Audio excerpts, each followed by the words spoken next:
আসসালামু আলাইকুম আমার সুপ্রিয় শিক্ষার্থীরা, আশা করি আল্লাহর রহমতে তোমরা তোমাদের মা বাবা ভাই বোন সবাইকে নিয়ে সুস্থ এবং নিরাপদেই আছো।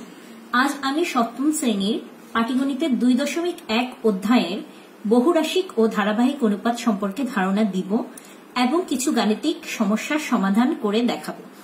আশা করি তোমরা আমার পাঠদান খুব মনোযোগ দিয়ে শুনবে এবং দেখবে। তাহলে শুরু করা যাক। বহুরাশিক অনুপাত।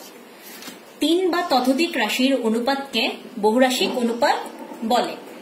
যেমন একটা বাক্সের দৈর্ঘ্য প্রস্থ উচ্চতা যথাক্রমে যদি 8 সেন্টিমিটার 5 সেন্টিমিটার ও 6 সেন্টিমিটার হয়, তাহলে বাক্সটির দৈর্ঘ্য প্রস্থ উচ্চতা হবে 8:5:6। এখানে 3টি রাশির অনুপাত আছে, তাই এটাকে বহুরাশিক অনুপাত বলে। এর মানে 3 বা ততোধিক রাশির অনুপাতটাই হবে বহুরাশিক অনুপাত। এখন আমরা ধারাবাহিক অনুপাত সম্পর্কে ধারণা নেব।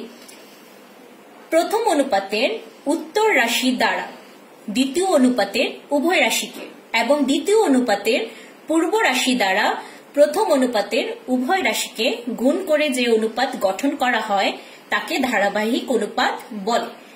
যেমন তোমার পিতা ও পুত্র ও পিতার বয়সের অনুপাত 15:41 এবং পিতা ও দাদার বয়সের অনুপাত 41:65। এখানে পুত্র আর পিতার বয়সের অনুপাত দেওয়া আছে, এখানে পিতা ও দাদার বয়সের অনুপাত দেওয়া আছে। যদি ধারাবাহিক অনুপাত করতে যাই তখন তাদের বয়সের অনুপাত হবে পিতা পুত্র অনুপাত পিতা অনুপাত দাদা। পুত্র বয়স 15, পিতার বয়স 41, দাদার বয়স 65। তাহলে এটা হচ্ছে ধারাবাহিক অনুপাত। আবার বলছি, ধারাবাহিক অনুপাত যখন নির্ণয় করতে হবে তখন এখানে দেখো একটি অনুপাত আছে, এখানে আরেকটা অনুপাত আছে। এখানে হচ্ছে পিতা ও পুত্রের অনুপাত আর পিতা ও দাদার অনুপাত। আর সূত্রটা হবে প্রথম অনুপাতের উত্তর রাশি দ্বারা দ্বিতীয় অনুপাতের উভয় রাশিকে। আমরা ষষ্ঠ শ্রেণীতেই পড়েছি উত্তর রাশি কোনটা পূর্ব রাশি কোনটা। অনুপাতের যে কোনো অনুপাতের প্রথম রাশিটা হচ্ছে পূর্ব রাশি এবং পরের রাশিটা হচ্ছে উত্তর রাশি। এখন ধারাবাহিক অনুপাতে প্রকাশ করব। 7:5 এবং 8:9 দুইটি অনুপাত, এদেরকে ধারাবাহিক অনুপাতে প্রকাশ করব। তাহলে আমাদের প্রথম অনুপাতটি হচ্ছে 7:5। 7:5 এবং দ্বিতীয় অনুপাত হচ্ছে আমাদের 8:9। তাহলে প্রথম অনুপাতকে দ্বিতীয় অনুপাতের পূর্ব রাশি দ্বারা গুণ করব। দ্বিতীয় অনুপাতের পূর্ব রাশি হচ্ছে 8। এই 8 দিয়ে আমি প্রথম অনুপাতের উভয় রাশিকে গুণ করব। তাহলে 7-এর সাথে 8 গুণ আর এখানে 5-এর সাথে 8 গুণ। 7-8 56, 5-8 40। এখন দ্বিতীয় অনুপাত হচ্ছে 8:9। দ্বিতীয় অনুপাতকে আমি প্রথম অনুপাতের উত্তর রাশি মানে 5 দিয়ে গুণ করব। তাহলে 8-এর সাথে 5 গুণ করলে হয় 40, 9-এর সাথে 5 গুণ করলে হয় 45। তাহলে প্রথম অনুপাত আমরা পেলাম 56:40, দ্বিতীয় অনুপাত 40:45। তাহলে আমাদের অনুপাত দুইটির ধারাবাহিক অনুপাত হলো 56:40:45। 2 নং অঙ্কটি তোমরা নিজেরা চেষ্টা করবে। বাড়ির কাজে আমি 1 নং 2 নং এবং 3 নং অঙ্ক দিয়ে দেব। 3 নং অঙ্ক, এখানে দেখো ক এবং খ এর অনুপাত দেওয়া আছে 4:7 এবং খ এবং গ এর অনুপাত দেওয়া আছে 10:7। আমি ক অনুপাত খ অনুপাত গ নির্ণয় করব। তাহলে প্রথম অনুপাত সেই আগের মতো দেওয়া আছে 4:7। তাহলে প্রথম অনুপাতকে আমি দ্বিতীয় অনুপাত কত দেওয়া আছে 10:7। দ্বিতীয় অনুপাতের পূর্ব রাশি হচ্ছে 10।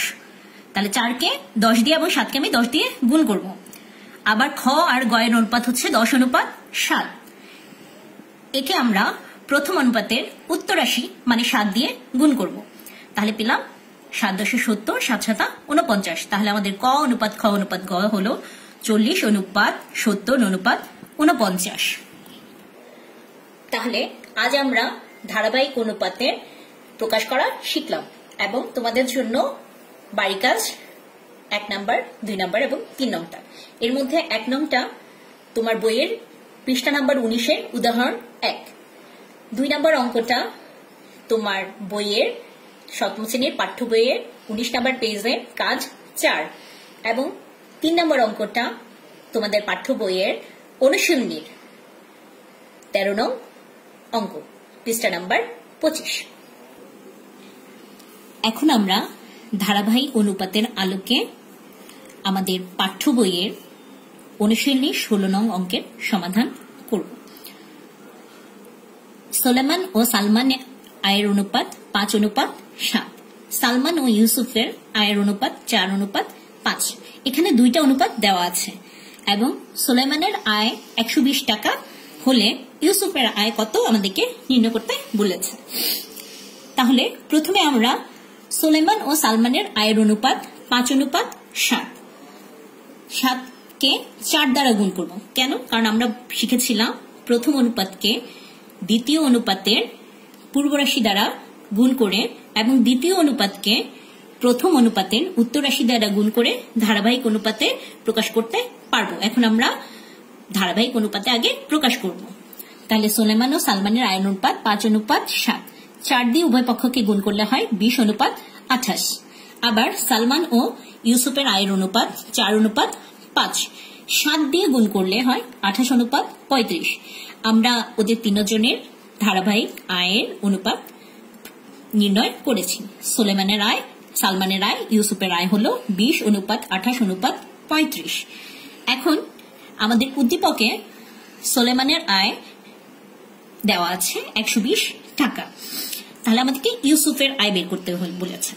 এখানে আমাদের তিনজনের আয়ের অনুপাত আছে, কিন্তু আমাদের শুধু প্রয়োজন সুলেমানের এবং ইউসুফের, কারণ সুলেমানের আয় দেওয়া আছে এবং ইউসুফের আয় আমরা নির্ণয় করব। তাহলে সুলেমানের আয় অনুপাত ইউসুফের আয় হবে, সুলেমানের হচ্ছে 20:35। এখন অনুপাত হচ্ছে ভগ্নাংশের আরেকটি রূপ।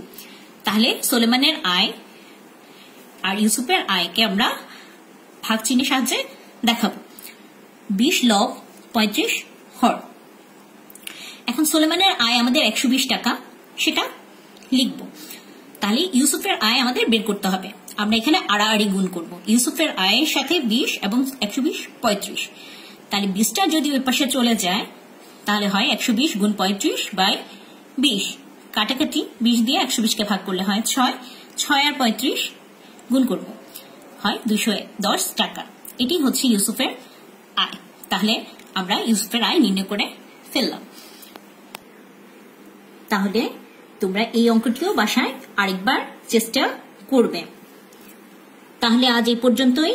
তোমরা সবাই ভালো থেকো, নিরাপদে থেকো।